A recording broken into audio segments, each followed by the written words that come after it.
नमस्कार दोस्तों, आज आपको बताऊंगा कि कैसे आप प्राइवेट लिमिटेड कंपनी की या कंपनीज की बैलेंस शीट को बनाएंगे।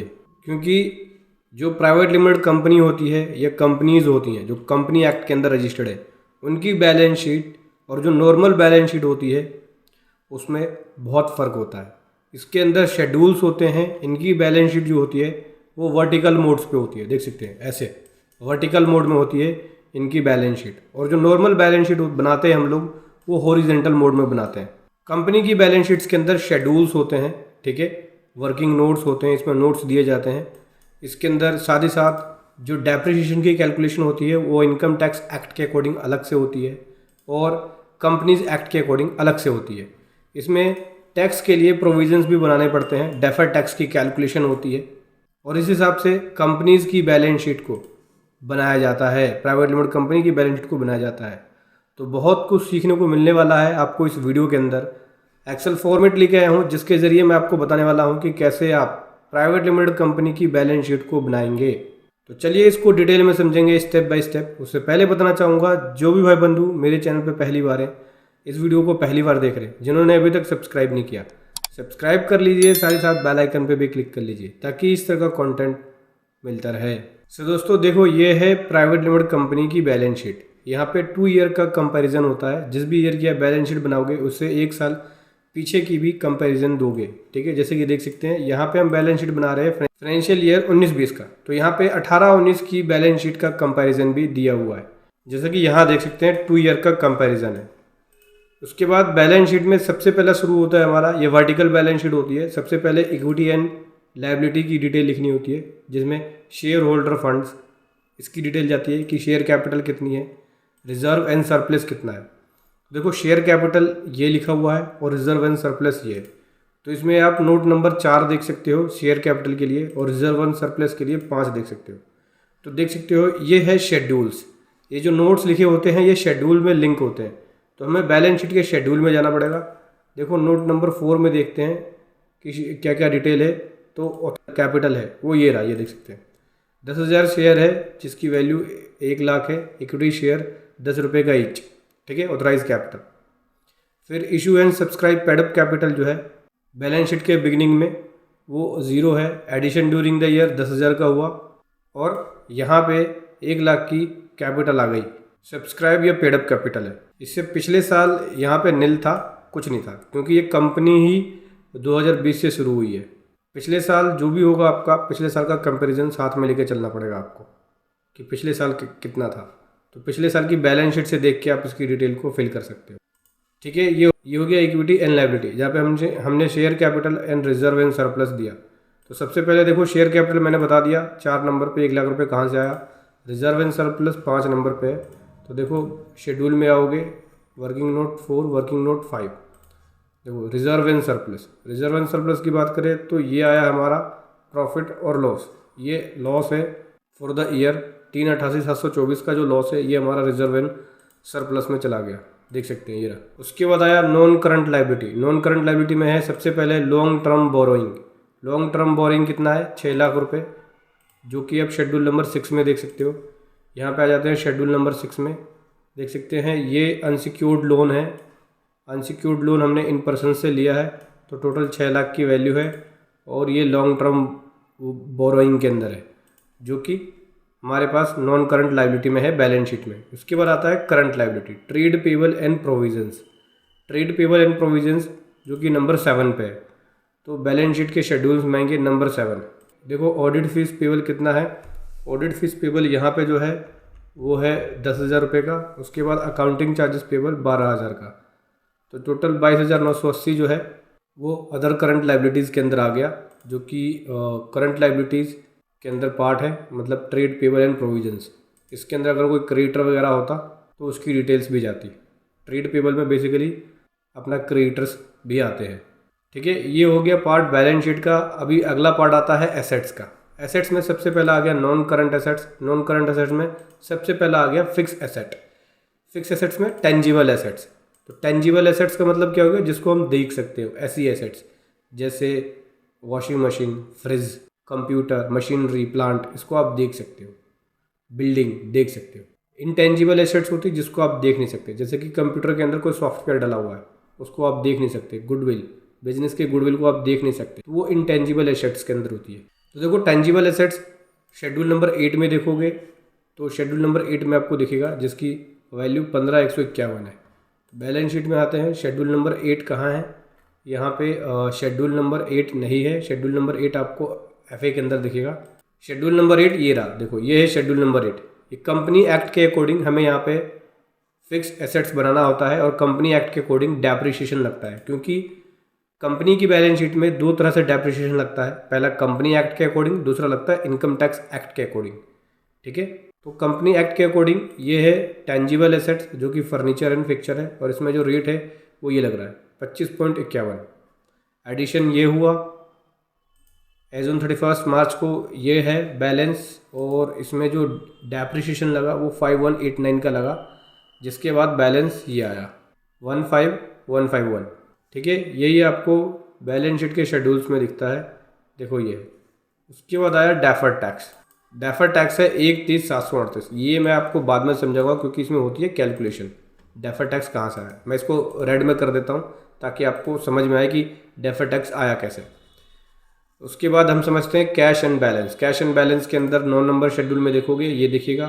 मैं BS के शेड्यूल में आता हूँ, देखो ये है BS का शेड्यूल। यहाँ पे कैश ये है और करंट अकाउंट में बैलेंस जो है वो ये है। तो total cash and bank balance ये है जो कि उठ के आ चुका है यहाँ पे। ठीक है, उसके बाद नीचे जो जाती है वो ऑडिटर की डिटेल्स जाती है और डायरेक्टर की डिटेल, डायरेक्टर का नेम, उसका डिन नंबर, ये सब चीज़, ऑडिटर का नेम, मेंबरशिप नंबर और यूडिन। क्योंकि जो भी ऑडिटर है, जो भी चार्टर्ड अकाउंटेंट है, इस बैलेंस शीट को साइन करेगा वो यूडिन जनरेट करेगा, बिना यूडिन के वैलिड नहीं माना जाएगा। इसमें डेफर्ड टैक्स वाला पार्ट रह गया जो कि मैं आपको आगे बताऊंगा कैसे होगा, क्योंकि इसकी कैलकुलेशन थोड़ी अलग है। इससे पहले हमें P&L पे चलना पड़ेगा, P&L को समझाता हूँ, फिर उसके बाद डेफर्ड टैक्स बताऊंगा। तो देखो ये बता दिया, बैलेंस शीट का शेड्यूल समझ लिया आपने। देखो ये है फिक्स एसेट्स का chart as per income tax act के अकॉर्डिंग। पहले मैंने बताया था कंपनी एक्ट के अकॉर्डिंग, ये है इनकम टैक्स एक्ट के अकॉर्डिंग। इनकम टैक्स एक्ट के अकॉर्डिंग इस पर जो रेट लगेगा वो 10%। कंपनी में कितना रेट लगा? 25.51। तो यहाँ पे देख सकते हैं ये है ये हुआ एडिशन, यहाँ पे जो डैप लगा 10%, तो ये बना डैप। तो जो वैल्यू बनेगी WDV के according, return down value method के अकॉर्डिंग, जो इनकम टैक्स एक्ट है उसके अकॉर्डिंग 18,306 बन गई वैल्यू। डेप्रिसिएशन 2034 का बना। ठीक है, लेकिन हमने बैलेंस शीट के अंदर कंपनी एक्ट के अकॉर्डिंग फिगर को लिया है, वो आगे मैं बताऊंगा। इसकी कैलकुलेशन डेफर्ड टैक्स में भी जाती है, मैं बताऊंगा आगे आपको। सबसे पहले P&L पे आ जाओ। P&L पे आ जाते हैं, देखो ये है P&L। इसमें भी 2 ईयर का कंपैरिजन होता है, पिछले साल का और करंट ईयर का, जिसका आप बना रहे हो। ठीक है, सबसे पहले रिवेन्यू फ्रॉम ऑपरेशन। कोई रिवेन्यू अगर ऑपरेशन से बनती है तो उसकी डिटेल देनी पड़ेगी, जैसे सेल से या सर्विस से। ठीक है, इसके लिए आप 10 नंबर शेड्यूल को देख सकते हो। P&L का शेड्यूल ये रहा 10 नंबर। देखो 10 नंबर में हम यहाँ पर रिवेन्यू फ्रॉम ऑपरेशन लिखते हैं, अदर इनकम कोई भी हुई वो आती है। तो टोटल रिवेन्यू फ्रॉम ऑपरेशन जो है वो P&L में उठ के आती है। उसके बाद जो भी एक्सपेंडिचर होता है उसकी डिटेल जाती है, जैसे कि स्टॉक अगर कोई है तो आप दोगे, जो कि 11 नंबर शेड्यूल पे है। देखो ये है स्टॉक में फिनिश गुड कितना है, अदर इनकम क्या है, कोई अदर इनकम है तो उसकी डिटेल आप दोगे यहाँ पे। फिर उसके बाद आता है अपना एम्प्लॉयज़ बेनिफिट एक्सपेंसेस।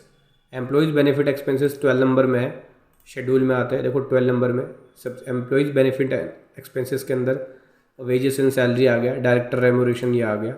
टोटल ये बन गया 386,525, जो कि P&L में यहाँ पे आ गया। उसके बाद अदर एक्सपेंसेस 13 नंबर पे। अदर एक्सपेंसेस में देख सकते हैं जैसे audit fee, accounting charges, bank charges, fee and subscription, repair, maintenance, insurance, rent expense, other expense. Total expense ये हो गया, जो कि यहाँ पे आ गया, देख सकते हैं। फिर डेप्रिसिएशन जो है वो 8 नंबर में देख सकते हैं 5189। किसके अकॉर्डिंग लिया इन्होंने? यहाँ पे लिया गया है कंपनी एक्ट के अकॉर्डिंग। देखो ये रहा 5189, जो कि कंपनी एक्ट के अकॉर्डिंग डेप्रिसिएशन है। ठीक है, फिर उसके बाद यहाँ पे पीरियोडिक एक्सपेंसेस को है तो वो। उसके बाद देखो profit and loss before tax ये आया। तो हुआ क्या? लॉस आ गया, क्योंकि रिवेन्यू कोई जनरेट हुई नहीं है। अगर रिवेन्यू जनरेट होती तो प्रॉफिट आता। सेल नहीं हुई, नई कंपनी थी, इसलिए कोई जनरेट हुआ ही नहीं रिवेन्यू जनरेट होती तो प्रॉफिट आता। ये लॉस आ गया।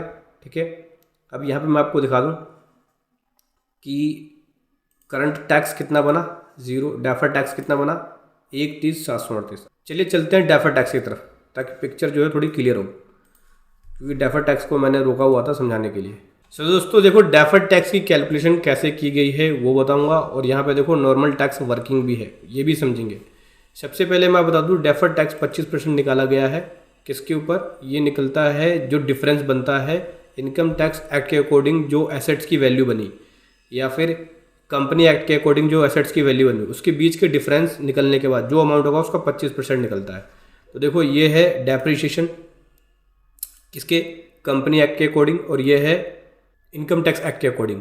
तो ये एसेट्स की वैल्यू है, एसेट्स की वैल्यू इतनी है। देखो मैं आपको दिखाता हूँ, ये कंपनी एक्ट, देखो एसेट्स की वैल्यू ये है, ठीक है 15,151 जो कि यहाँ पे लिखा हुआ है, और ये है इनकम टैक्स के अकॉर्डिंग अपना एसेट की वैल्यू। देखो इनकम टैक्स का शेड्यूल ये रहा, और ये देखो एसेट की वैल्यू ये है डेप्रिसिएशन लेस करने के बाद। तो ये जो 25% निकला ये DTA बन गया। ये देखो एक साइड तो इनकम बनेगी, एक साइड एसेट बनेगी। तो ये तो बन गई इनकम और ये बनी एसेट, ठीक है। एसेट का पार्ट बनेगा जो कि बैलेंस शीट में जाएगा, और ये बनेगा इनकम का पार्ट जो कि P&L में जाएगा। तो ये बन गई इनकम। प्रीलिमिनरी एक्सपेंसेस जो होते हैं वो भी एसेट का पार्ट होता है। कैरी फॉरवर्ड लॉसेस 495 का है, ये मैं आपको समझा दूँ। यहाँ पे देखो ये 25% निकला है इसका, ये देखो किसका? प्रीलिमिनरी एक्सपेंसेस का, जो कि इनकम बना है, और ये भी निकला है 25% कैरी फॉरवर्ड लॉसेस का, जो कि इनकम बना है। अब मैं आपको बताता हूँ, जितनी इनकम बनेगी उतना ही पार्ट अपना एसेट में जाता है। तो कैरी फॉरवर्ड लॉसेस कैसे कैलकुलेट हुआ मैं आपको बताता हूँ। देखो ये है profit as per statement of profit and loss account के अकॉर्डिंग। तो P&L पे आ जाते हैं। P&L में मेरा प्रॉफिट बना है या लॉस, तो देखो ये लॉस बना, ठीक है, टैक्स से पहले ये डेफर्ड टैक्स बना। तो 5/19/462 का लॉस बना, जो कि मेरा ये कैरी फॉरवर्ड लॉसेस बना, जो कि यहाँ पे हमने लिखा। इसमें क्या होगा? इसमें जो डेप्रिसिएशन कंपनी एक्ट के अकॉर्डिंग है वो ऐड हो गया। प्रीलिमिनरी एक्सपेंसेस जो है वो भी यहाँ पे ऐड हो गए। लेस क्या हो जाता है? जो इनकम टैक्स के अकॉर्डिंग डेप्रिसिएशन बना वो लेस हो गया, और 1/5 लेते हैं प्रीलिमिनरी एक्सपेंसेस का। तो प्रीलिमिनरी एक्सपेंसेस का 1/5 लिया तो ये आया। इस हिसाब से जो एडजस्टेड प्रॉफिट है जो कि 495,908 का है वो यहाँ पे आया, जो कि कैरी फॉरवर्ड लॉसेस में जाएगा, वो ये है। इसका 25% निकालेंगे जो कि डेफर्ड टैक्स के अंदर गया। तो मेरी ये बनी इनकम, देख सकते हैं 31,738, इतनी ही मेरी एसेट बन जाएगी। तो ये जो इनकम बनी ये P&L के अंदर गई है। देखो मैं आपको दिखाता हूँ, ये रही डेफर्ड टैक्स वाली, ठीक है। तो यहाँ से जो लॉस है और ये जो इनकम है आपस में सेट हो गए। तो जो नेट लॉस बन गया P&L के अंदर वो 3,88,724 का, और सेम अमाउंट ये हमारी गई हुई है बैलेंस शीट में डेफर्ड टैक्स में। देखो दिखाता हूँ, बैलेंस शीट पे आ जाते हैं, जो कि मैंने बताया था आपको, बाद में बताऊंगा। देखो ये एसेट वाला पार्ट बना, ये यहाँ से निकला है, ठीक है। इसकी कैलकुलेशन हुई, एक इनकम बनेगा और एक एसेट का पार्ट बनेगा, जो कि यहाँ पे आ गया हमारा बैलेंस शीट में। समझ में आया डेफर्ड टैक्स की कैलकुलेशन? नहीं समझ में आया तो वीडियो के आगे पीछे घुमा के 2-3 बार देखो, समझ में आएगा डेफर्ड टैक्स की कैलकुलेशन। अभी P&L में नीचे ये निकाला हमने earning per equity share, face value 10 रुपये का ईच है, जो कि 38.87 निकली हुई है। ये कैसे निकाला हमने? हमारी 10,000 शेयर्स थी, हमने इसको डिवाइड कर दिया, जो कि earning per equity share face value 10 रुपये का ईच है उसके अकॉर्डिंग निकला। उसके बाद यहाँ पे ऑडिटर की डिटेल्स जाती है, ठीक है, जो भी चार्टर्ड अकाउंटेंट है उसकी डिटेल, उसका मेंबरशिप नंबर, देन डायरेक्टर्स की डिटेल जाती है, डायरेक्टर के डिन नंबर्स यहाँ पे जाते हैं। ये P&L हो गया। P&L के शेड्यूल को भी मैंने आपको समझा दिया, और डेफर्ड टैक्स की कैलकुलेशन भी आपको बता दी कि कैसे कर रखी है। तो इस प्रकार से आपको प्राइवेट लिमिटेड कंपनी का या कंपनीज़ का जो कंपनी एक्ट में रजिस्टर्ड है उसकी बैलेंस शीट को आप बनाएंगे। और दोस्तों अगर आप इसका फॉर्मेट डाउनलोड करना चाहते हैं तो वीडियो के डिस्क्रिप्शन में इसका लिंक मिल जाएगा, वहाँ से जाके आप इसके फॉर्मेट को डाउनलोड कर सकते हैं। वीडियो कैसे लगी ज़रूर बताएं। Thank you so much. जय हिंद, वंदे मातरम।